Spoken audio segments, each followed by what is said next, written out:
Finish up uyazi khambani like away. Show majita mbanjani bafethu. Grand inyathi Wayland ekuse bathini sipho bethu grand. Ngasepasini. But uyazi now ukuthi there's no place that gets it real like the barber shop mfethu. So that barber shop ngeke ngilokhe ngikubiza stage bafu ngizokubiza nje egama mfethu esesitifiketini awusune ID manje sune ID manje manje kumele ushintshe manje ubhuti kagogo ngiyadlala boy khamba kanjani salwazi sohlezi indaba sikhamba kanjani mfana kithi so great to have you on the barber show nami ngijabule ukuba khona naye mahala showcase but khamba grand sharp no mfethu it's a pleasure to have you on the barber show. I always get the privilege to cut your hair. Sakhumbula ushaya PlayStation la X no Pyramid. Ngishaya X mfethu. Sure mfethu. Abanguyibuyisa. Kangubuyisa ne? But eshiyeni naso ushaya ishiyeni. Oh shaya ishiyeni ne? Yeah but no so good mfethu. Sigcina ukubonana mfethu. It was 2023 ne? 2023 when I used to come at Shaba's tutorial lapha mfethu ne UTP sure shout out to Mavuso mfethu did something very good mfethu for Clearwater mfethu so people should actually check out his page mfethu it's UTP ne on all social networks Ushaba UTP showcase mfethu because speaking of that so you've always been a person that I've always wanted to actually sit down with and have a conversation, and I had that privilege, so now we're extending it to everyone because today we have a very unique breed of formerly known, rest in peace Mpura mfethu. So when you came in the industry you shook everybody mfethu, and you've been able to maintain that such a way that even now you've matured and grew to even more interesting sounds. Not only you just sing, but you've traveled like the continent. You've been seeing you doing a lot of rounds in Nigeria, tapping into the Niger sound and fusing in it with like the authentic South African image. So for you to bless us with your presence. So if I were to give you an opportunity to look you're not in the room, maybe ngibuze ukuthi umfana kagogo mfethu ba wena ungafisa ukuthi ngikuchaze kanjani? Umfana kagogo mfethu igama uSipho isibongo akambonamba. Sure. Ya ngasho ukuthi intwana ekhule phakathi nendawo kwelokishi nasemakhaya because ningumuntu owehlenyuka yabo. Sure. Ya mfethu ya mengisebenzisa umculo kakhulu mfethu ukuthi ngihile yabo. Sure. Kuzinto emezenzeka like edladleni mengasiyena umuntu okhuluma kakhulu ekhaya but manje ngiyivalele mhlawumbe eroomini noma ngiyimeleweni yabo la uthola khona ipeace khona and then ngibhala ingoma yabo yeah so nje ngasho ukuthi umfana okhule ngomculo because nasesontweni salwa sami ngicula naso yabo Sunday school and stuff. Sure. Yeah. Hey but that's so beautiful. I can just imagine myself thinking of an idea like a video because I love marketing yabo so ngibuka le blessing bese unayo ukucabanga ingoma uyicula umeweni where there's no limits bese ngichazela ukuthi hey bese wakufika nemqondweni wakho when you use that time but umeweni ucule mfethu ungaziwe umuntu yeah phela mfethu uyayibona mfethu lento okucula umuntu like osemakhaya into mingathatha serious especially mwenza into eseceleni mhlambe engasiyona umaskandi yabo kule ndawo mina la mengikuyona so la mengifila ngi right khona ukuthi like ngibhale because ngaleso sikhathi mengisenza i-hip hop like ipiano lingakufiki so mengivele ngihlale etheweni ngibhalele ingoma la engikwazi khona ukuthi ngibe ngedwa kubi mina nemicabango yami yabo your time with your own thoughts. Now that's amazing. You spoke on how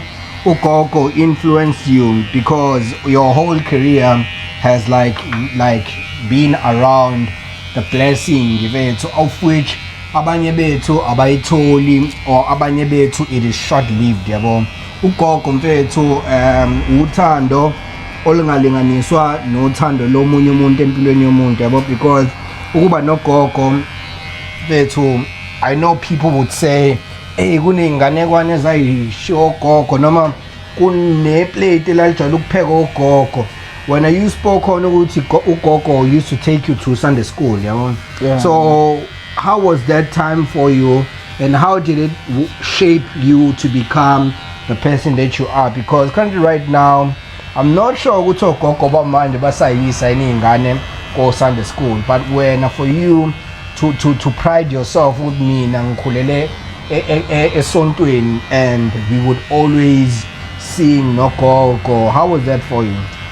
Yeah, it's mina ngasho ukuthi like kwangikhulisa yabo, not ngokwempilo kuphela but nangokomculo, because ukuqala kwami ukuyibona ukuthi ngiyakwazi kahle hle ukucula.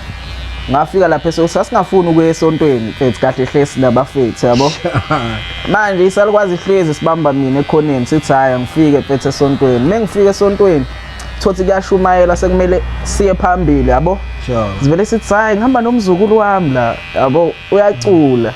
Sure. Ngibizwe phambili ngacula, and then base bangibiza bathi angifike ku Sunday school ngizolida ichoir. Sure. Ila khona engaqala ukubona khona mfethu, even ngisho kuye emaphasikeni mfethu yabona sekuphosa imali ngalove esontweni emva kwalokho. Kanjani manje? Awu iphasika mfethu akangiya kakhulu mnganami. Sure. Akangiya kakhulu mfethu. Yeah, tell me about it. Yeah, it's like sasiye ephasikeni eChasworth. Sure. And then kwathiwa size socula kahle hle khona sicule because angithi kwama branch khona abase coffee farm nabakeli. Sure. So mengifika lapha phambili ngiyaqala ngiyacula yabo, kweza umuntu oqala waphosa imali yabo. Like wanginika ngasho ukuthi wayiphosa like wanginika but ngaqhuquzeleka nami uthi okay but njoba ngicula kanje but sengiyakwazi ukuthi mengithola le mali engiyinikeze salukwazi yabo sikwazi ukuthenga nezinto ceke phi ezasendlini yabo. Sure. So ngaqala lapho lento omculo like ngayithatha serious kwangempela. So from the church to people contributing impethu ukuthi ama performances akho awasalambathi, people now can give you money ukuthi ukwazi ukuthi ubuyele edladleni impethu uyoshintsha isimo. Yeah. So at that time, if you wouldn't mind, because most of the time bethu izalukwazi mazisikhulisa kusuke kwenzeka ngalendlela ukuthi mhlambe ioledi alikhe eduze. So njoba uyibiza ngomfana kagogo edladleni ibinjani iupbringing, and ngoba ngikuzwa specified people would give you money and for you leyo nto yakushintsha and yakujabulisa ukuthi hey nami sengizokwazi ukuthi ngokucula nje esontweni ngikwazi mfethu ukuthi ngishintshe isimo sasekhaya. Yeah, bese leyo nto like ayingigqugquzela because ioledi likhona lisaphila no. Sure. Yeah, si right ne oledi but isikhathi esiningi mele ingekho like isebenza. Sure. So mengihamba ngiyohlala nesalukwazi. Sure.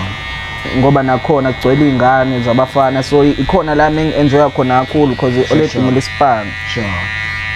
Yeah, ngasho nje bese ukuthi ne-oledi nalidlalile indima kulento yami yomculo ngoba nalo ngeselingiphelezela sesontweni siyocula yabo. Sure. But lona melazi ukuthi iyiphi inhlobo yomculo engiyaziyo, mina ungamind ungiyeza ifoni yalo mhlambe for inyanga yonke ukuthi ngilalele ingoma yabo. Sure. Yeah, lezo ikhathi zoba no Justin Bieber laba face no Adele. Ojala ukubuka Justin Bieber ne. Yeah, shintsha ingoma siyishaye ngesizulu yabo leyo. Sure. Yeah. So at that time I believe ukuthi nawe wawungazi mhlawumbe ukuthi umusic uzokuthatha ukubekephi, and I know for a fact ukuthi kwama townships noma emakhaya njengoba usho there was not so much of inspiration yabo ukuthi bethu ngibukela kusibanibani walapha who's a musician. So when how did you like go from being a nobody, because not that you're a nobody but to not be like exposed in ukuthi ugcina usuvedane decide ukushama freestyle, of which it changed the whole narrative of your life, because after you recorded those freestyles ngesikhathi sampura, even umpura himself got to like acknowledge you and share your videos. You became like sensation, you know, around 2019, 2020. Like that was your biggest breakthrough. So how did that strategy come about? No, let's shoot here man, having been go to Kulele Maka. Yeah, lento kuqala ukushutha ngayiqala ngithola ifone, ngiqala ukuthola ifone yami from iOLED connect isikele seduze nasedladleni yabo. Sure. And mengiphuma esikoleni mina ngizothatha ifone ngihambe ngiyoconnect esigele like ngibuka ama video because ngaleso sikhathi abafethu abebeshaya ama freestyle angazi noma yamazi uPudiville. Sure. Like abo Pudiville, abo Rayvon. So ngibuka lawo ma video ngithi ifethu umuntu engakwazi ukusebenzisa ifone yakhe veze italent lakhe yabo. Sure. Futhi nami ngakwazi ukuyenza saqala sahlangana nomngani wami silokho esishaya ama video yabo ama freestyle. Hey, mfethu better lapho dog. That was before TikTok, right? Yeah, like sasinayo page like TikTok but let's say lalidonsa ngoDizzle na Facebook yabo. Sure. So sengaqala lapho ukushaya ama video like umuntu engasho ukuthi uyena umuntu wangenzanga ngibuke kahle ngenze le yanto yefone like uPudiville. Sure. Ukubuka ama video yakhe khona le video yakhe angazi ukuthi yango 2017 in school shoot. Sure. Yeah, so ngaqala lapho mfethu and then meseke I think grade 10 ngahlangana nomjitsi ekuthiwa uDogzini yabo. Sure. Ngaqala ngashaya ispan naye ukurecorda nje kwami kokuqala ngarecorda kuyena uDogzini nge-laptop like imic ingekho. Sure, ngihlezi imic laptop. Yeah. Sure. So ngisebenzisa le mic laptop mfethu ngaleso sikhathi bethi umuntu wayesaprepha hard yabo lento lokushaya lezi zinto zakhona. Sure. And then kwafika umjitsi ekuthiwa uThabani wangitshela wathi kuseba mfethu khona le out bethe ishaya ibeat yabo. Wazivisa ingoma ayishayile yabo. For mina kwakunzima ukuvuma le beat phela nami nginoproducer wami la yabo. Sure. uDogzini. uDogzini vele ethi kumele siyibone le out ne. Sasuka ke noDogzini sa eLuganda ngahlangana khona noMhlekzini la ekwaba khona okwenzeka khona isikhathi sejabula yabo. Short. Mengifika kuMhlekzini ngafike ngarecord ingoma zokuqala I think like osukwini sashaya ingoma eziwu5. Sure. Ngabuyela emuva emakhaya kwafika out ekuthiwa uCharles DJ. Wazizwa ingoma so wathinta labafethu oMafutha. Sure. No Romeo. Bathi mebeyibona bangifonela bathi bazongilanda yabo. Sure. Bafuna ukuzwa ukuthi kahle hle lento le ngiyakwazi ukuyenza ngempela yini. Bafuna ukubona live. Ya bahamba beze emakhaya bangilanda. Ngase ngaya eLuganda kuMhlekzini badlala ibeat bangishutha. Ya kwathulekala kanjalo yabo ngathuka ngathi awu labafethu bangilanda and then bese beshaya ivideo basabuyele kumina. Ngosuku lesibili futhi bangilanda. Sahamba saya kwaNdengezi la engashaya khona ifreestyle ehlala eThembeni la. Sure. Ya ikhona la engashaya leyo freestyle. Emva kwalokho futhi izinto zenzeka ngendlela yomdali. Yeah. Sure. So I know for a fact ukuthi ubusuku I think it was night because your videos didn't trend only for one day yabo. Yeah. Your videos caught everybody's attention and you're still in high school. So if you can tell me ngesikhathi sonke obani that gave you phone calls or ungawalindele ngaleso sikhathi, because I know everybody was just sharing their love on social media, but I'm sure khona ama numbers akuthinta directly, if you don't mind sharing, of which abantu labo bagcine be contribute into cementing your career ngalendlela eyo. Yeah, abantu abokuqala abafona kwafona it was Casper, and then Your best. yeah. You got a call from Casper Your best. Yeah, khona ivideo nalapho kulokhuni. Sure. And then emva lokho kwaba abafethu abadala iMajor League. Sure. And then emva kwalokho Major League. like baba baningi because nesistera DJ Zinhle like ukuposta kwakhe lengoma yami nakho wayiphusha futhi yabo. Sure. Yeah. So bet you got a call from Casper Your best, DJ Zinhle. major league DJs. Na isisteral fonanga ke lona isisteral la post yabo. But Baningi abantu engase sengikwazi ukuthi ngikhulume nabo even kungasiyona iphone call straight but kwakuba o live yabo mesikhuluma because iRazo yayiphone uKSP ngitshela ukuthi yabo kumele ngenze kanjani njoba seku kanje yabo yasho ukuthi ngifisela ukuthi kuhambe kanjani. Yo, shout out to Big Kez, sure, because I know for a fact to ngalesi sikhathi umqondo wakho was kinda like kwakubile engqondweni. You were still in high school, right? Yeah, like ingqondo yami ayijamile ngisho ukuthi like lo yanyaka ngangakholwa yonke into yabo. Sure. Enzala nginokuyibuka esibukweni like ngisho ngithi hey baba wena lo like kwangakholakala even ngisho nasekhaya babengakholwa yabo. Yo, bro, I can imagine. So no, but that's super great. I really want to congratulate you for that shift in life. It really shows ukuthi amaphupho afezeka noma kuthuke impethu yabo. And then you went on to move from these trendy videos into hitting big stages. In fact, you were traveling across the whole country. Kwaphuma video ejabula. So ugogo yafika kanjani to the success that you received from your music? Yeah, ugogo wayengijabulele kodwa wayesaba yabo. Wayesaba because uyangazi ukuthi ngumuntu ongakhulumi kakhulu izinto even ngisho ngathiwa ngiphathe kabuhlungu ngumuntu othulayo. Sure. Because wase sekufike nabantu yabo ekhaya besho ukuthi hayi njobe sekanje sekuzoyenzeka lezi zinto yazi umculo noSatanism like ukuthwala uzohlukumezeka yabo. So wayejabule but wayengakhululekile even namanje like akhululekile yabo. But ujabulile. Yeah. Yeah, but I love your story, too. It makes me even believe ukuthi to dreams do come true, it's so amazing to how you just grew into like success because to a lot of pioneers and industry giants they saw your work. So mawakwazi ukuthinta manje abantu abakhulu kanje it speaks so much of isibusiso siphathisiwe. Speaking of people that you've had a relationship with, I saw you moving very greatly with one of the most involved artists, in fact, DJ Kari. You were very close, and even to today.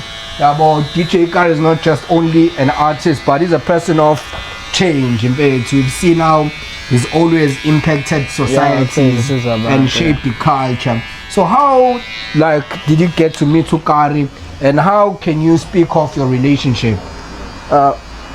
Hlangana kwami noKari wangisendela ingoma ngangiseJozi ngakhumbula ibeat wathi khona ibeats afuna ukuthi ngiyigibele yabo. Sure. And then mayisenda nganga make ngizodlukula yabo mengilalela le beats kwafika nje something already ngathula ngangaphendula yabo.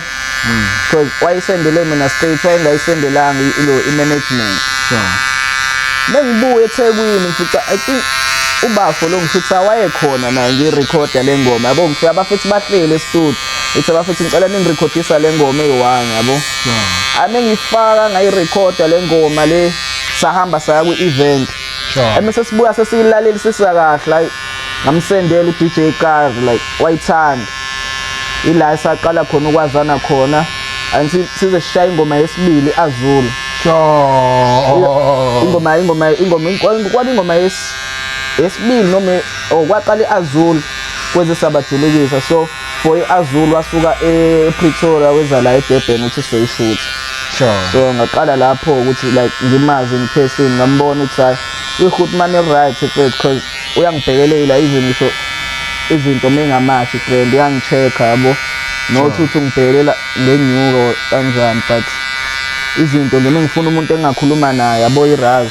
Sure. Yeah, baningi abantu abakanjalo abasakhona even ngisho namanje yabo. Great. Yeah. No, but we love seeing like established people and people who have enjoyed quite easy industry taking along the up and coming yabo, because mfethu isisho esithi indlela ibuzwa kwabaphambili asoze saguga uyayibona lonto there it will always be relevant because kunzima mfethu ukumanuva wedwa mfethu trust me I really believe in individual brilliance yabo, but I know for a fact ukuthi teamwork makes the dream work mfethu yabo. Speaking of teamwork makes the dream work, I'm sure in the industry there were quite some times whereby you felt like ngathi kunzima manje. I think I've seen quite a few developments on a journey yakho whereby izinto doesn't happen mhlawumbe ngendlela that you expected. If you can tell me about umzima odlule kubona ukuthi ubunqobe kanjani, and for you to always be loyal to yourself and don't lose your passion, because one thing that I know for sure ukuthi endleleni mfethu kuneyikhathi whereby you feel like you don't want to do what you're doing anymore. Kuneyikhathi whereby you can just say mfethu I didn't expect this yabo lonto. Yeah, so when inqinamba obhekene nazo, and how did you actually conquer them? I think into engisiza mina ukuthi ngizwane kakhulu nabantu abangekho ku music industry yabo. Sure. Still ngisaqhamuka, so mengiye ngihlale nabo ngibone ukuthi i-artist noma usilona like wonke umuntu uyaba nenkinga yabo. Sure. So mengiye ngixoxe ngihlale nabo like bengitshela ukuthi hayi mfethu kanje thina sokusupport yabo. Sure. Ngeke ngisho ukuthi ngibe nenkinga like lezi idinga izinto zomhlaba like njengokuthi inyuku nani, but mentally mfethu indlela mina engisurvive ngayo mfethu yabo isalukwazi nesingikhulekela njalo ne-OLED. Sure. So iyona indlela ukuthi mengizwe ngathi akusekho right ngiyathandaza, and then like ngikhulume nali OLED noma nogogo ngizizwe right. Sure. Sure mfethu, no ngiyancoma lokho mfethu ukuthi uyinsizwa ewazisayo umthandazo, because mfethu everything mfethu is from God mfethu, and trust me, if it's not from God mfethu, it doesn't have strength to actually take it to this extent. There's a word that says no man can break what God made yabo. So for you to be unbreakable, you need to allow ukuthi everything that you make or you do ibe nesakhiwo esuJehova. So ngoba usho now ukuthi you never had challenges angathi mhlamba sekakuqumba phansi, because you come from a very prayerful family yabo, and now ke uyakwazi ukuguqa phansi ngedolo yabo lona. So lately we've seen a very great shift from your artistry yabo. Introducer, I mentioned how you've been touring Nigeria, and you are tapped into the Niger sound by bringing your South African element. So how has it been to be versatile, because you're not only known ngocula umculo wepiano, you've shifted from Afro house, Afro pop yabo. So how do you maintain that trajectory ukuthi uyazi ukuthi mina always wanna sound versatile? So how do you go on about that? It's ukuba versatile ngasho ukuthi lama sound lawa enziwa vele ama sound engiqale ngawo yabo, ipiano vele lingakofiki, and no music engiwulalelayo iwona futhi ongisizayo ukuthi ngi-understand ukuthi okay, if mengifuna uku-approach i-beat kanje yabo, nokuya ngaphandle kuona lezi ndawo lezi ko Nigeria naseTanzania, because eTanzania ngani last year la khona izinto zaseyithe ukuthi kancane yabo. Sure. Ngasuka la eSouthanga eTanzania like i-planning ngekho mnganami. Sure. Yabo bengifika ngale ngahlangana ne-out uChino Kid. Sure. Sashaya ingoma like I think ingoma zazu-3 like zonke zatop ama charts lezi mpahla. Sure. Nama awards now akhona yabo. eTanzania. Yeah. Sure.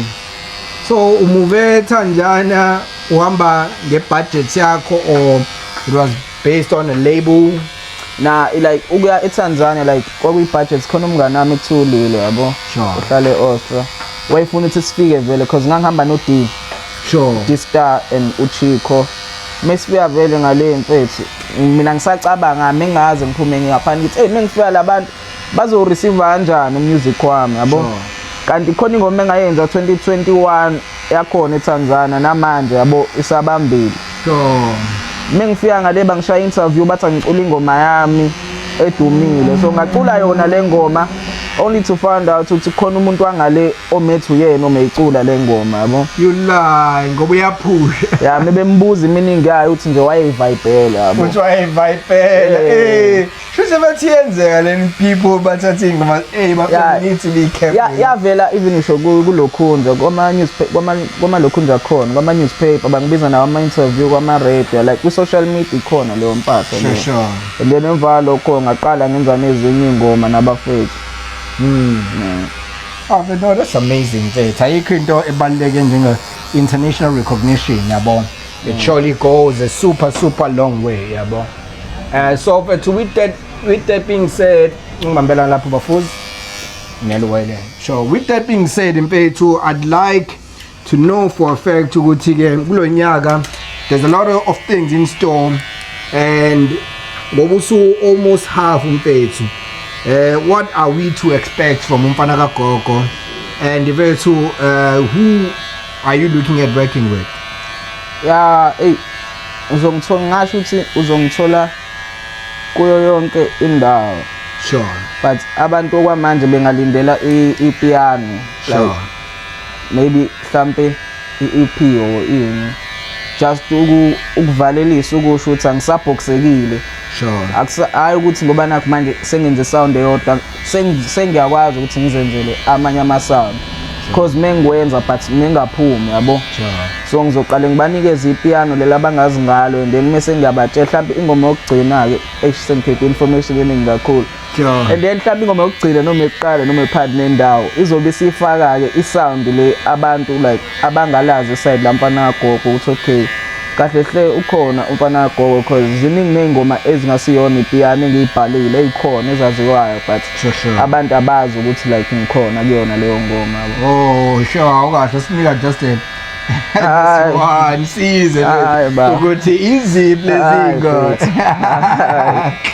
No, but I love the sound of that. Well, but I'm a very good advocate of like our sound, sound, yabo. Yeah. I really appreciate how it always creates opportunities, yabo. Over the years there was a debate ukuthi igqomu lifile, not lifile, but it sounded as if amapiano had that upper hand, yabo. Yeah. There was a lot of gigging artists a piano compared to artists egqomu. But I feel like the past 2-3 years things have changed. There's more dominant songs than ingoma zamapiano.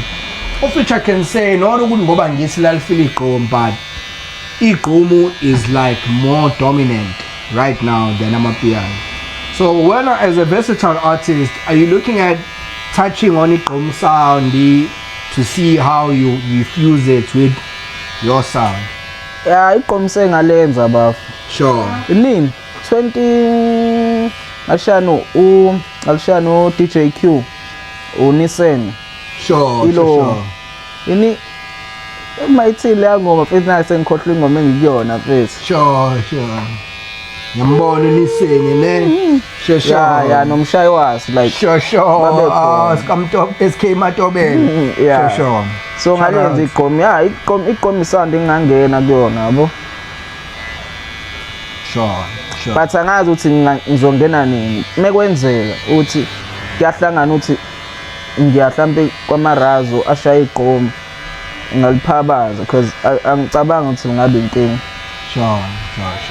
and alikho ke lula abantu bezwe igqomu mhlawumbe uthothi umuntu ushinto eyodwa Sure. but yazi ungahlala e-studio uzama ukubhalela igqomu ungenzeki nganami Sure, for real. yeah uthothi uzoshinto but abantu bengayi-receive ngaleyo ndlela Sure. yabo futhi wonke umculo mfethu unabantu bawo Sure. Sure. No, ngiyakuthola mfethu, ngiyakuthola. But ke wena ke on your side, since we we're halfway through the year. Which artists would you like to work with? That you've always like wished to work with? Don't have to tell it too, but look 7 and 9. Joba and doing yago push. Babu Mbuso Khoza. Hey, Fana Muchule kanje. And who else? Ngathini? Bhuti omdala uSjava. Sure.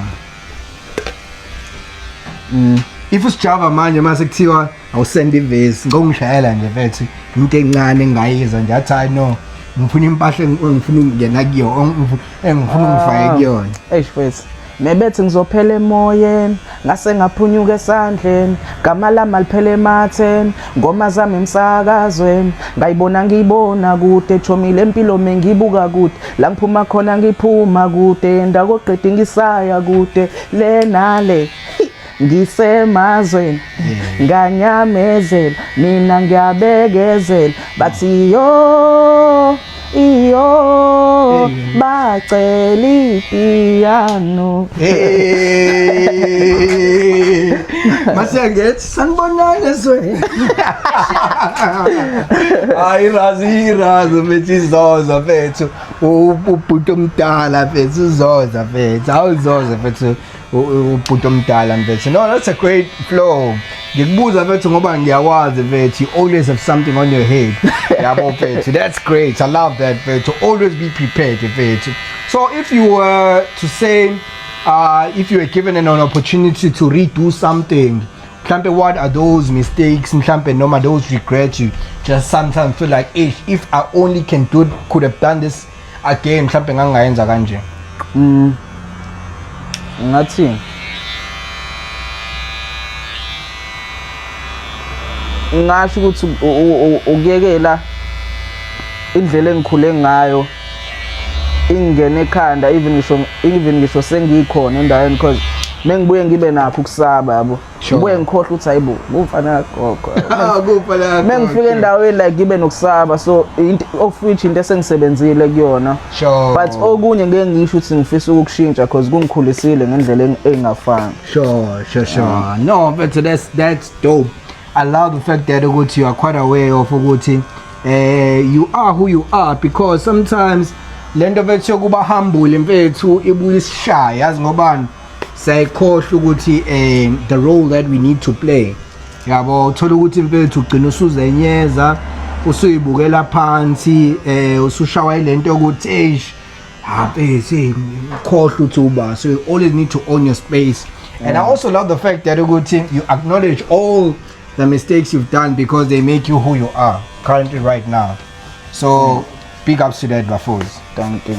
And if you were to give like advice to someone who's coming up, yabo, especially the people that get fame at a very young age, yabo, manje ke sekulula kakhulu manje vethu uveda ungene TikTok and then mfethu uyatrend yabo leyo nto vethu. So how would they like take life opportunities? What would be that one advice nje ongabanika wena abantu aba coming up, or maybe someone who's looking at chasing their dream on the entertainment space, yabo, what would be that ideal advice yabo that could actually shape them and give them that yokuqala mfethu ukuthi indaba isefonini manje mfethu baningi abantu izinto zabe ezibenzakalele efonini but ekutheni besefonini bengakhohlwa ukuthi like nokuthi wakha i-fan base yakho la emhlabeni yabo ungagcina usuphila kakhulu kwempilo ye-social media ubukhumbula ukuthi khona abantu abangawasebenzisa amafoni abasajwayele lento ukuthi bafuna ukumbona umuntu yabo. If uthola ithuba nje wakha ama-post unikeza abantu ukuthi bazi be-check ingoma zakho of which into engayenzanga mina but into engiyicabanga manje because ngasho ukuthi kweza kalula but akuzanga kalula yabo. But umuntu ongenayo iphone mfethu zama ukuhlanisa inyuku uphushe mfethu like kwabantu abakhona ba around nokuthi mekwenzeka kufika ithuba kube khona umuntu wasekhaya omthembayo yabo ozokwazi ukuthi ekucheckele izinto nokuthi uthole umuntu angaphandle because abantu bahlezi befika izinto meseyikhaya. Hi Vanram. I love the last line you said. Which one about feelings into this kind, yabo? It's so very profound. So ngenza ngifuna ukubuza imibuzo eminingi sasiqeda mfethu but ke mfethu mina what I just say about your life and to add on what you just said yeah mfethu currently right now kulula mfethu ukwenza izinto zenzeke yabo because ama resources are available manje mfethu they can be used mfethu yabo to always use what is at your disposal until izinto lezi ezibalekile oyidingayo zizokufica phambili yabo so it's always important to start with what you have yabo I was looking at how me and my team of the barber show we started to shooting without mics yabo we never had mics yabo but we just shot manje lo muntu onanimgunda wayiphatha nje ilo iphone sure ayihambe nejaqamba esandleni lo muntu lo sure but you never had mics but whatever that we shot in that period prepared us to even afford these mics yabo to even come in a phase whereby we can produce good sound yabo so empilweni it's always important to start with what you have yabo you can never have an excuse that can like delay your dreams yabo your ideas your visions yabo you can always use what you have yabo to start wherever you wanna go yabo so that's very important and ukuthi nawe kuyifakazeleke leyo ukuthi try to get someone that you can trust oseduze kwakho at of high value yabo so mfethu ngiyakubongela kakhulu bhuti wami mfethu keep on doing great things always push for greatness because you do have it within you yabo asikho isikhathi la ongeke ube good enough for doing anything that you want to do yabo so nje mfethu the sky is the limit akukho okungenzeki so nje mfethu big ups really even appreciate your visit la at the barber show looking forward to your performances man yabo I know there's quite a lot of exclusives so iziphi ingoma ozosilalela zona namhlanje wethu ngicabanga umix yabo shasha so thi 3 step lesithiyano angazi shasha zokhetha phethu uthiphe mashaya yabo no mbe that's great so bafethu ke as you know for sure ukuthi with barber show we always give you like good exclusives so mfana gogo ke manje is going to take us through his barber show performance thank you for staying tuned we live danko danko hola